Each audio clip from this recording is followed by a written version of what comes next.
Project Restoration Jeremiah 20 Hood. So again, shout out on the real estate.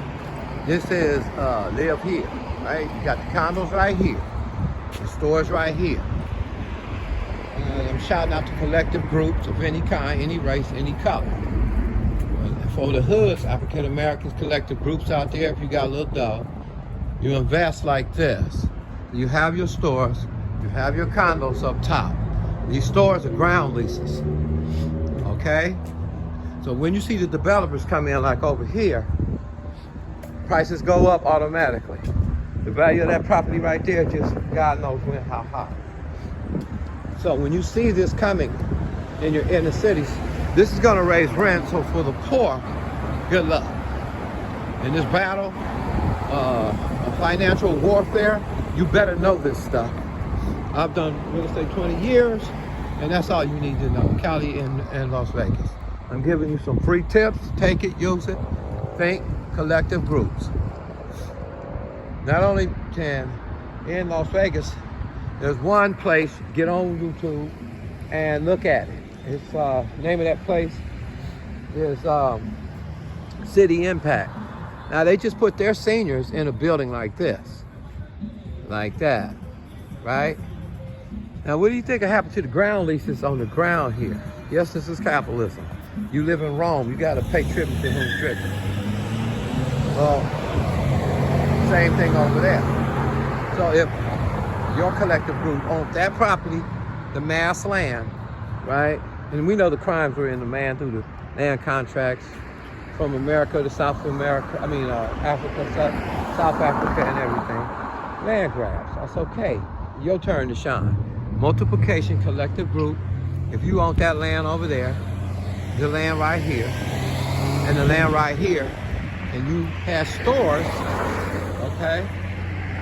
Those ground leases of the land, like a gas station right here, see? Or the properties here are leased from the collective group, right? That's all the investors are doing. And for like churches, your members are rent free. They don't pay anything because the collective group owns it. In other words, the big picture is to be like the tree. You flourish and you give into the floor so that there's provision for all. It's just a Messiah teaching concept. This is the way God would provide. If Jesus was here, we break bread, fishes and loaves, everybody's gonna come up. So your collective group, the ideology is bent on multiplication, be fruitful and multiply. Therefore, all of you come out of Egypt, all of you are out of there, all of you Joshua 1, and you all help each other. This is like a promised land. So if you own this, African American groups, who would be the what? The head and the tail. The leasing just in itself, land ground leases, if this was a gas station, whoever this is for, or whatever these are for, the leases are paid every month. Ground leases, you can lock this corner here for a 50 to 100-year ground lease. These might be built on ground leases, where they have to pay the landowners money to build on there. Developers are very clever because they're going to build, and God help you in Sacramento because, TRC, no, that's basically got Elk Grove on lock, man. So with developers, man, good luck for your 5 feet at your 500,000 starting. And God help you if you made one mistake on your credit. You're gonna be holding those like 42, 5,200 on 5 feet of backyard. That's being the tail, not the head. So if you're serious about transferring of wealth, all those collective groups to watch your ego on that, because if you individualize it, you never get nothing like this. And the money will be sitting on the bank, and the banks will be using money to finance stuff like this, or the church's money, the IOU. And really, that ain't no promise at all. There's no assets, tangible assets. So if the money fall, all you got is money in the bank, pastor, preacher, apostle, prophet. So without a vision, the people perish, or they cast off restraint. We'd be buying Gucci when we could be actually not paying any rent or any lease, property ownership.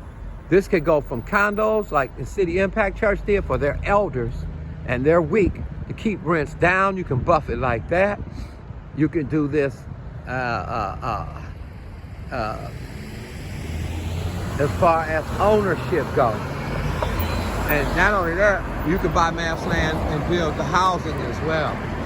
Now you got to fight the developers and the city ordinances in the states, just like redlining. Good luck, but at least lean that way. Project Restoration, Jeremiah 23 and Hoods. Be fair to yourself, the collective group. Not one person living in this building capitalizing off of the whole group, and they living here and you living on the street down there in a tent because you got homeless because they put you out because the collective group never owned anything as a collective group. It's more than paying off fivefold ministers' properties, which you should. But at the same time, if you forgot yourselves, the Crips and Bloods will put you to shame because everybody's paying off everything for everybody else. They break bread, fishes and loaves, multiplication and trees, giving back into the whole family, people, tribe. You got to think like that now to grow out. Don't come out in 2021 with no vision for your collective group, only to tap your vision to do investments like this and leave the collective group profits out. Then we owe them. Then we stalled. Then we got to go to Exodus 22 and deal with that usury plans and all of that. Restoring back double or 5 times or whatever the case. We can't prosper off each other and not prosper together. That's where I'm going. 2 Corinthians 8 and 9, helping, lifting, building, thinking big. If you want to be a big shot with a big title, here's something big to think about. Project Restoration, Jeremiah 23 and Hoods, to all black collective groups, not limited to no collective churches, to anybody that got an ear to hear, not by power, not by might, but by the Spirit of God.